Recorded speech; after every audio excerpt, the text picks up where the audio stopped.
we'll talk about that after the show. Give me social media too. Oh, everything Real Bank Mills. Everything Real Bank Mills. Functions, vibes. What's the name of the album? Vibes. Yeah, you know, I'm vibing all the way through it from song 1 through 16. It slapped too, bro. I'm gonna tell you, the album slapped, man. I'm impressed. The quality to me, every track, and then with the video as well. So it's 4 tracks we heard, right? Yeah, I'm losing. absolutely. Yeah, 4 tracks are great, man. Great sound and stuff. Well mixed, well recorded, well produced. Sound good. Sound good to me. No doubt, no doubt. Appreciate DJ Swerve. Hey, You already know. Thanks for coming through. No We finna start doubt. getting some food served out here. We're gonna bring Zay up here too, man. Hey, Bank Mills, definitely appreciate you being out here, bro, man. Hey, definitely. Y'all make some noise for Bank Mills, man. Bank Mills, y'all. Bank Mills. Keep that project. Vibes. Keep the vibes. We're gonna bring Zay up, and at the same time, we're gonna have food being served out here. You know what I'm saying? Terrific. We're gonna bring some eats to y'all. Hey, here it is. The one and only, the impeccable, Mr. He Got It himself. Mr. Zay Stone, man. Make some noise, man. Zay Stevie. Salute. Thank you, How sincere. you feeling, man? Feeling pretty good, man. Great to be here. Hey, man, I appreciate you being out here, man. I know you got a hectic schedule. Facts. But you know, I mean, I always make time for you, bro. It's always love whenever we link up. So Oh, man, definitely. I appreciate that, bro. Always a treat when true players meet, my friend. Hey, Glad you're yeah. sitting in with us tonight. Floyd put on the food. Once again, the caterers are Danny Crockett? Davy Crockett. Davy Crockett. He said Danny Crockett. I gotta mess it up. You know, but when I mess it up, that means we're gonna say it 3 or 4 more times. Davy Crockett, Davy Crockett. Leader of the Wild Frontier, serving those quality meats, not rabbit or deer. Right here on the Monday Night Feedback with Davy Crockett. My friend and yours, if you're gonna enjoy some quality food and you need your event catered, please reach out to Davy Crockett, our friend and yours here at the Monday Night Feedback. We got to make sure we show love to our sponsors and the people that are helping us help out. The crowd is here tonight. They're going to feel, you know, as people reach out and tell them how great the food that was provided and the liquor was brown, and then, you know, everybody's going to want to get down. We're right here with Floyd Breezy. Zay Stone is in the building. Yes, sir. Yes, The advertisement and the bills have been paid, so let's move on.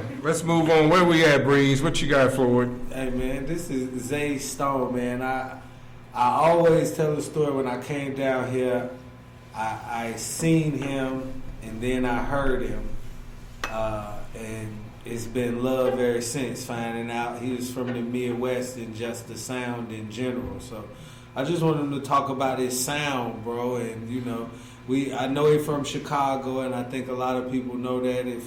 If y'all didn't, he's from Chicago, Illinois, but he right here in the Wild Wild West. So kind of talk about how you got here to the Wild Wild West and, you know, your sound, bro. What makes you different? how I got here, that's a long story.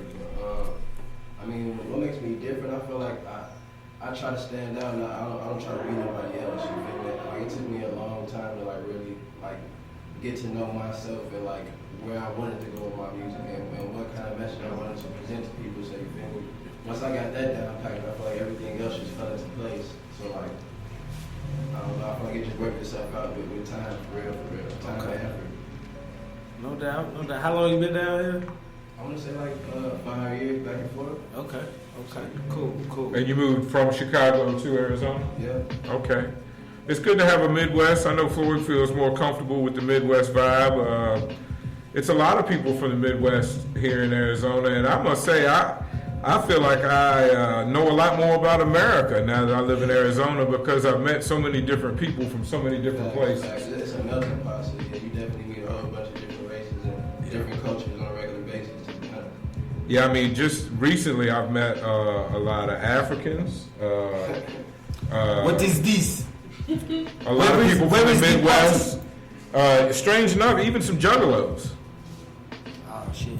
I know some I thought that was going to do Juggalos, bigger than that. Yeah, I met a few. Yeah, where I'm from in Richmond, Virginia, we just heard about Juggalos. We didn't actually experience Juggalos. So it's cool to meet everybody. It is a melting pot, you know. So you came straight from Chicago to here. A lot of people from Midwest like the warmer weather and the lack of violence for some of us, you know. I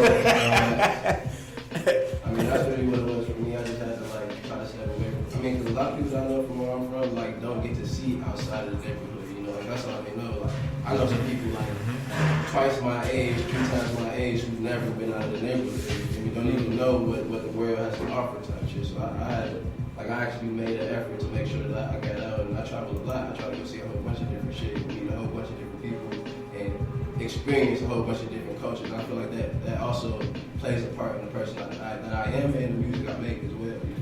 God bless you. Yeah, I think it's crucial. Yeah, and then that's something you can pass on to your future generations too. That experience. Yeah, yeah. It's tough. A lot of people don't travel. I mean, I lived in the same city for most of my life. I got to travel some. Was fortunate enough to travel some, but experiencing a lot of different cultures here in Arizona. Who were some of your early influences when it came to being an entertainer? Doesn't even have to be mean rap, could be a movie, anybody, an entertainer, but who influenced you to want to get in front of other people and perform, you think? I mean, like, coming up, like, what actually influenced me to do music was like, I grew up listening to, like, growing up in my granny house type shit.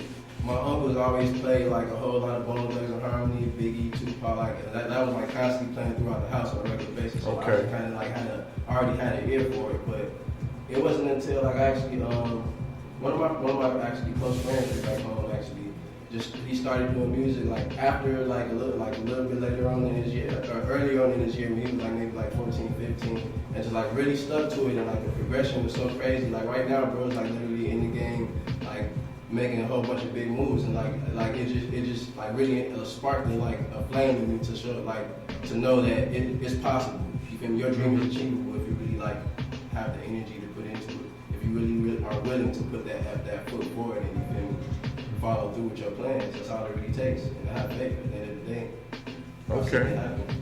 I dig that your personal references were your uncles and pretty much your homie that you watched walk the path in front of you. So shout out to Young Child, definitely. That's live. That's live. That's no live. No doubt, for real. Tell us about what do you think about the culture of music here in Arizona? Good question. I feel like it's like, I mean, it's a great place to like really like get out and like network because like I said, because it's such a big melting pot of different you feel me, characters and different personalities. You run into all kind of different like views of life as well. So like a lot of people's music is it's a whole bunch of variety when it comes to the music scene. So like I feel like it's a great place to really like get out and meet different people and learn from different people and like find different aspects of life because at the same time everybody's coming from a whole different viewpoint.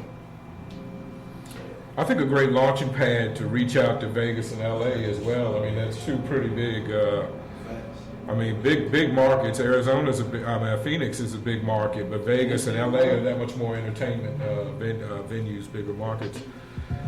So I think it's a good launching pad. Do you have any rap beefs in the Arizona scene? Yeah, I see y'all trying to turn this to the shade room. No. Shit, we just want to know. I don't really believe it, man. Like at the end of the day, actually like one of my favorite rappers is like one of my real life big like idols that I look up to on the music side is Biggie, and like one of my favorite songs is What's Beef. You feel me? Beef is when you feel me? Right. That's real beef. That's like so like I don't really pay no attention to like don't get me wrong. If you're doing something and you're doing it well, you're gonna always have haters. You feel me? So, but as far as Who is your haters? Who your haters? You got any haters in particular down here? Not one in particular. Well, that's love. Slow down, Floyd. Wow. Exactly. I have no reason to even mention it. If you want to start a fire, I'll take off on what he was talking about. It's true. Biggie Biggie tried to, I ain't gonna say run from the beef, but he tried to deflect and not respond to the beef. He tried to quiet it and not inflame it, while other people, I ain't gonna say no names, was constantly using beef to get the free publicity and fuel their career. At the end of the day, that's what a lot of it be. Like nowadays, I feel like a lot of it is like it's real life, just entertainment. Like people do this shit for the show and just like for the attention. And it's like that's not where like where I come from. When you got beef with somebody, you literally have to watch your show then be on the lookout for like. So like if it's not that, then it's not real beef, and you shouldn't even pay no attention. I understand. You shouldn't even let it knock you out from your path that you headed to. You feel me? Well, it sounds like you got a healthy take on it, and I appreciate that. No matter where Floyd's trying to take us, don't worry about that. You know, Biggie and Tupac in the same place right now, regardless of the route they took. Regardless of the route they took, 'tis true. Did you, man? So you're a younger dude. I'm trying to place you maybe 10 or 15 years ago with that whole situation. Where was when you were 10 or 15 years ago and you were a young child? What hip hop were you listening to? Because that was kind of the snap season, or that was on the East Coast. It was 50 Cent and Diplomats season. But you were in the Midwest, so I'm not sure where you were at. What were you on, say 10, 15 years ago? I mean, in the Midwest, don't get me wrong, Dipset was definitely like... Dipset hit as well? Cause they for sure popping. They hit especially hard in Richmond, and I didn't want to assume it happened everywhere else like that. That was a world takeover. They was going crazy. Okay. Like for a certain couple of years, for sure, that was the team. How did you feel about when Kanye kind of transitioned, kind of took the throne away from 50 and transitioned the bully lifestyle more into the artistic lifestyle, for lack of a better term? That's a good thing to put it. I mean, I don't know. I feel like whatever Kanye West does is always like it's real. It's definitely artistic and it's definitely like some legendary shit, no matter what. But at the end of the day, I feel like, I mean, me personally, I like the old Kanye. You feel me? I like when he was like legitimately. I felt like he was more genuine back in the day. More so. You don't like new Kanye? I don't know. We all like old Kanye. But I mean, I respect what he's trying to do. You feel me? I can't knock you for trying to be different, and I definitely can't knock you for trying to spread. This dude is a genius, man. Exactly, that's what I'm saying. So no matter what, at the end of the day, you can't knock nothing he does. It's all like genius movement for sure. But what's your take on Childish? I was going to say Childish Gambino. Fuck me. What's your take on? That's not what I meant to say at all. Your fellow Chicago and one of my favorite rappers, but everybody is pretty hard on his latest release. Help me out, Floyd Brown. Chance the Rapper. What's your take on his latest project? I like Chance. Chance has always been dope. He's always been different, so you can't never knock him for like doing him. Is Kanye stealing his wave with the whole church Jesus thing? I can't say that. But you said it. Well, I said it. Are you agreeing with it? You don't have to say it. I'm just asking. Wink one time if you think.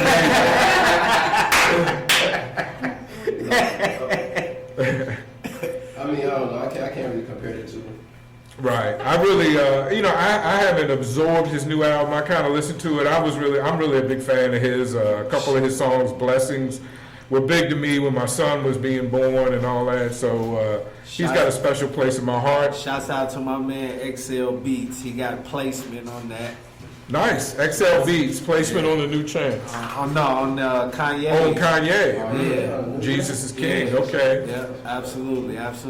Jesus. Man, let's jump into your music, man. We're gonna play a few songs, and I want everybody to kind of keep it out while you're smacking on that good food out there. We're gonna jump into this Blood, Sweat, and Tears. Then we're gonna hear this. I think we got the No Smoke. And then we're going to play Daddy Shark. You got a song called Daddy Shark? Yeah. Word, all right. It's dope. Trying to get that baby shark money. I feel you, Playboy. Yeah. swole. Here I am back with that work. I could've swore I retired. I let the Lord be my